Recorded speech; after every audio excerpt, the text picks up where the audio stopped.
Alright, it's a dog fest! So many dogs! So many dogs!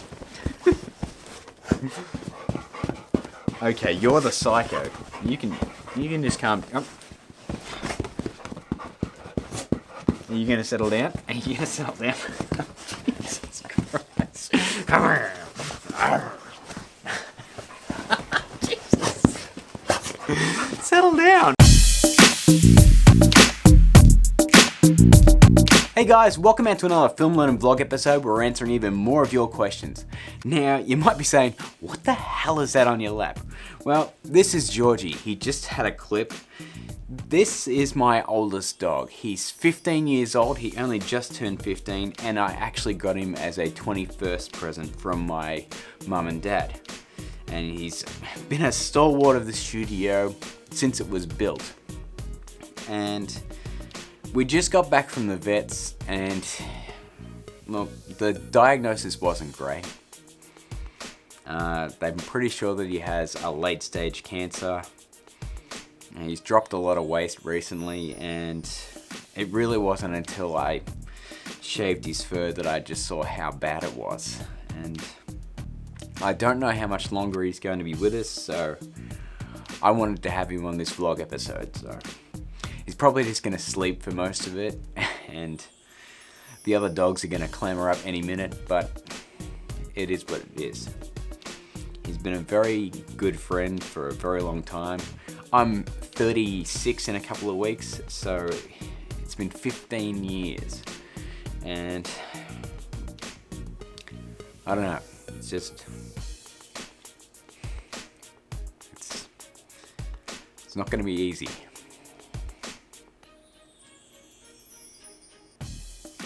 Alright, let's jump into some questions before I start tearing up. Our first question comes from the Techno, who asked, could you make a quick tutorial on the strike/flash effects? Oh, that was hard to say. Absolutely. My next Film Learnin episode, like the full one, is going to be on strike and using strike properly, because even with the tips and tricks video, I still see a lot of utilizations of strike that it's not really being used the way it's supposed to be used in a lot of these cases. So I'll make a full tutorial on that after the next quick tip episode, which is on the Justice League title font. Next up, VJ Sam asks, can you show us a family portrait of yours because we've never really gotten a chance to see your wife? I don't really get the curiosity behind the wife. I mean, she has actually been on this channel before.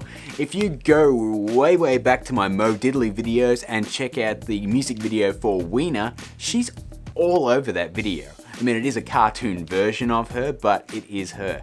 She was also the masseur in the How a Whale Song's Made.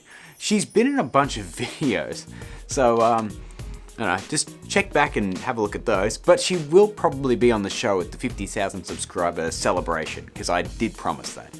So she'll be on the show soon enough, so I'm not going to bother with any family portraits. I mean, if you're really that curious as to what she looks like, just check out my Instagram. She's sort of all over that. Now, he also asked if I used Element 3D. I've already answered that in the previous vlog. I don't. Next up, Sebastian Oglars asked, how old are you and why is your channel named Lone Archer Films?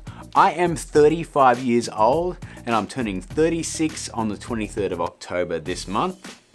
I don't know why I said this month.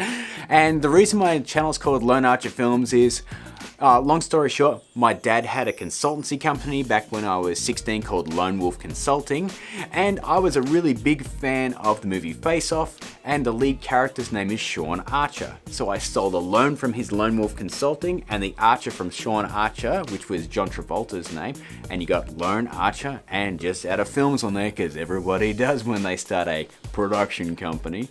So that's where Lone Archer Films come from. I invented it nearly 20 years ago, and yeah, I've never seen a reason to change it.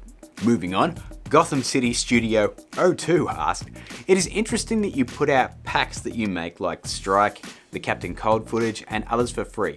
Really? Why do you do that? Sorry for that brief interruption, guys. George tried to jump down off the couch, and because he's practically blind, he made a disgusting noise, and now he's over on his bed, and he's been replaced by a dog decidedly bigger than him.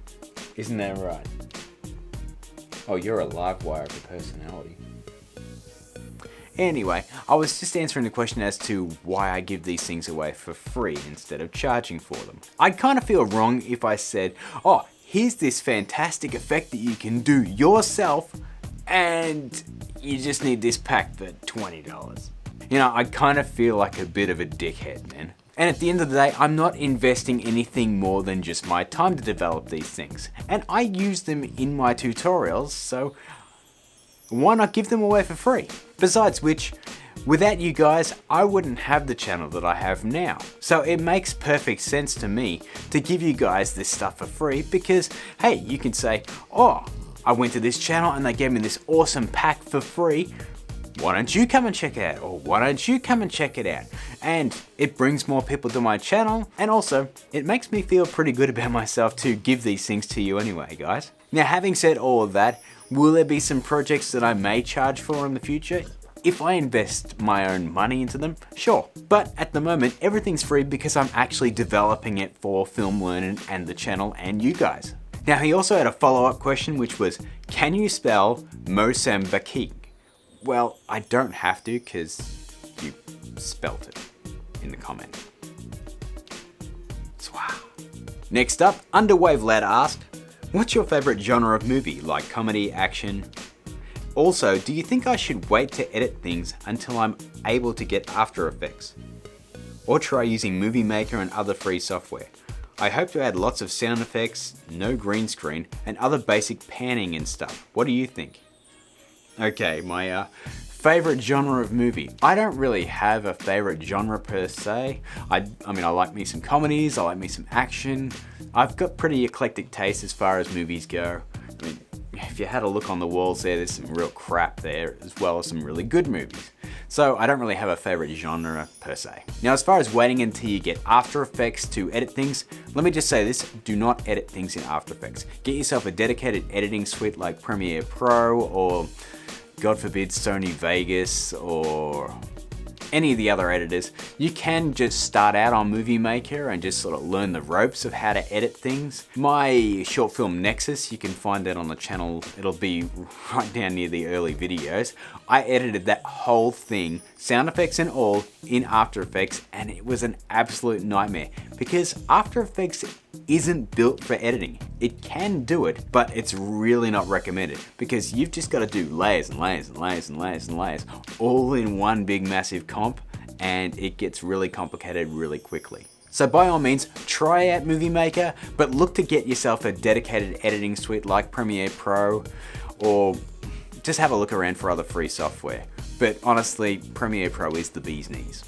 Riley and Gibson Films asked, hey Grant, how long have you been doing YouTube tutorials on After Effects and other programs? And what was your first video about? Well, if you go right back to the first episode of Film Learnin, which was in February 2014, oh, it was so long ago. No, not really. I did it on green screen basics because I wanted to teach something, well, basic. Because a lot of my effects involve green screen, so I just wanted to get that out of the way and then get onto some cool stuff. I think the next one was on split screen effects, and then there was a whole bunch of Star Wars ones from there. But yeah, the first episode was on green screen basics, and I'll just link it right here. Oh look, who's come to join the video. Now, Floera asked, what do you do as a career and what are your thoughts on the DJI Phantom 4 drone compared to the DJI Inspire 1 drone? Thanks. I run a learning management system for a public hospital.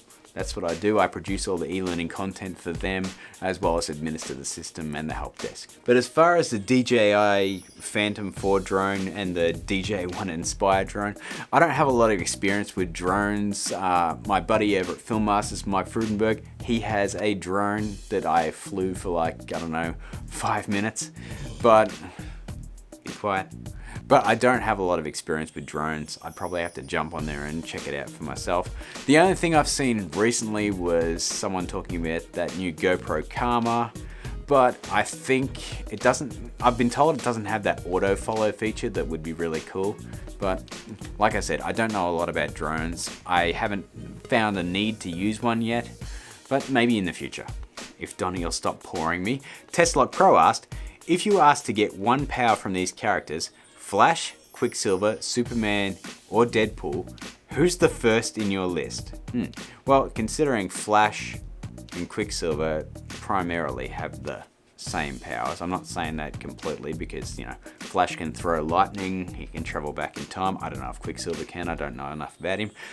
Superman or Deadpool. Now with Deadpool's, you know, regeneration come with, you know, the face and the ripped up body, because I don't want that. And Superman, one power from Superman, because Superman has a lot of powers. That's a tough one.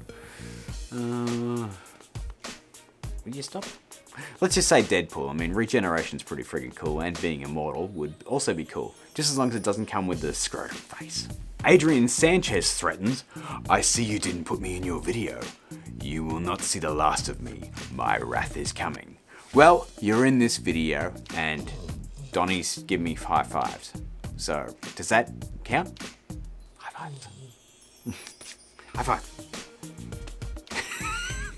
Grody demanded, "Sub to my content or I'll roast you up next." Go for it. And 2, better make a real Hulk transformation effect. No April Fools, please. Dude, I will never do a Hulk transformation effect unless I have a ridiculously well detailed model that is controlled with motion capture. It's just not possible to do a good Hulk effect with just After Effects and Cinema 4D. You need a hell of a lot more tech behind it. I think the Hulk cost $60 million out of the friggin' entire budget of the Avengers. So that gives you a good idea as to how many resources went into that damn effect. JJ Mess asked, "Who is your favorite member of the X-Men?" Oh, that's gotta be Jubilee. I'm just kidding. Jubilee has such crap powers. I think I'd have to say either Beast, or not Kelsey Grammer Beast, or Wolverine. Oh, and Gambit was really big favorite in the X-Men animated series. If we're talking X-Men animated series, I'd say either Gambit or Wolverine. If we're talking movies, I just have to say Wolverine because, let's face it, he's the forefront of every friggin' X-Men movie that was made in, say, the last 15 years. Not discounting the X-Men First Class series of films, which for some reason, I know it's because Jennifer Lawrence is famous, but they put Mystique right at the front of every one of those, and she's barely Mystique. Especially in that last one, Apocalypse. That was a stinker. I did not like that at all. Let's just say a top 3, Gambit, Beast, and Wolverine. I can't really pick one. Okay guys, that's going to do it for this episode of Film Learnin Vlogs Q&A edition. If you have a question, hashtag FLVlog, leave it in the comment section or on the Twitter, social media crap's up there. If you did enjoy this video, please like and share it. Don't forget to subscribe. We do have more questions that I've got sort of in the bank in the old phone, so I will film part 2 and put that up on the channel, say next week after the Film Learnin episode. But until next time guys, keep learning.